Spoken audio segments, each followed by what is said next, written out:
Сайн байна уу? Намайг Азуу иргэдэг. Би 2023 оноос хойш Unesco Capital One цаасны компани систем хөгжүүлэлт, мэдээллийн аюулгүй байдал, төслийн удирдлага чиглэлийг удирдан ажиллаж байна. Энэ ажлын хүрээнд Monpip дан системийн холбогдлолтыг хийснээрээ харилцагчдын мэдээллийг баталгаат их сурвалжаас шууд татан KYC AML-ийн эрсдлийг бууруулж бүрэн дижиталжуулсан. Энэхүү ажлын хүрээнд онлайн арилжааны системийн апыг нэвтрүүлж хөрөнгө оруулагчдад илүү хэлбэр шуурхай арилжаанд оролцох нөхцөлийг бүрдүүлсэн. Ингэснээр 2024 онд 259 тэрбум төгрөгийн арилжаа, 2025 оны 3 дугаар үйлрлийн байдлаар 162 тэрбум төгрөгийн арилжаа хийснээр зээл эзлэх хувь маань 16% болж өсөж байна.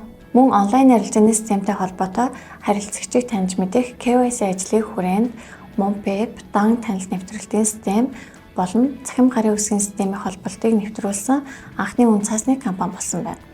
Түүнчлэн брокерийн үйл ажиллагааг автоматжуулж гар ажиллагаанаас үүсэх эрсдлийг бууруулах хүрээнд баримт системүүдийн холболтыг тус нэвтрүүлсэн байна. Зах зээлийн арилжааны идэвхийг нэмэгдүүлэх зорилгоор бид дэд бүтцийн системүүдийн холболтыг нэвтрүүлсэн байгаа.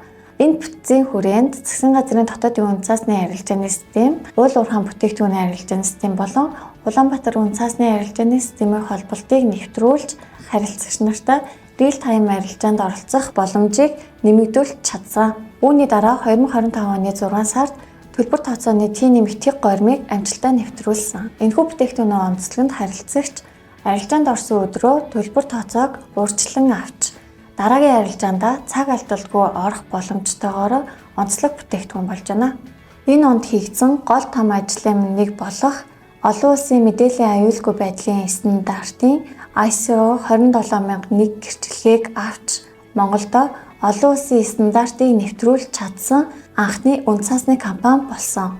Уг стандарт нь дэлхийн 140 гаруй улсад хүчин төгөлдөр үйлчилж байгууллагын эрсдлийг илрүүлж, бууруулж, удирдах тогтолцоо бүрдүүлснээр харилцагчийг мэдээллийн аюулгүй байдлын эрсдлээс урьдчилан сэргийлж чадаж байна.